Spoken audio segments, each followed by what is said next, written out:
একটি দেশের আভ্যন্তরীণ বিষয়ে একটি দেশের প্রধানমন্ত্রী হয়ে দেশকে এভাবে আত্মঘাতী ভাবে দেশকে ধ্বংসের দ্বারপ্রান্তে কিভাবে একজন মানুষ পরিণত করতে পারে। তারপরে চিন্তা করে দেখলাম, শেখ হাসিনার রাজনীতি নিয়ে স্টাডি করলাম, আমার কাছে দিবালোকের পরিষ্কার হয়ে গেল শেখ হাসিনার রাজনীতি শুরু করেছিল বাংলাদেশকে ধ্বংস করার জন্য।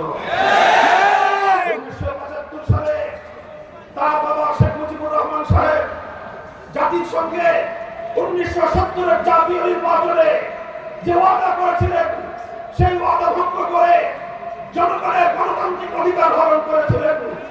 কোরআন সুন্নাহ বিরোধী আইন তৈরি না করবার অঙ্গীকার করে তিনি ধর্মনিরপেক্ষতাবাদ নামক কুফরি সংবিধান চাপিয়ে দিয়ে ওয়াদা খেলাফি করেছিলেন, জাতির সঙ্গে গাদ্দারি করেছিলেন।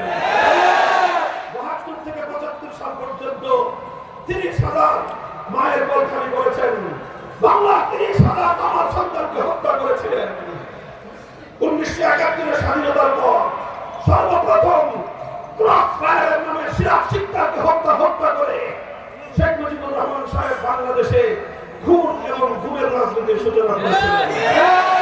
আর এই সব কিছুর প্রায়শ্চিত্ত করতে হয়েছিল তাকে 75 সালের 15ই আগস্ট। কিন্তু আমরা দেখলাম 1975-এর 15ই আগস্টের এই হত্যাকাণ্ডের পর শেখ হাসিনা ঘোষণা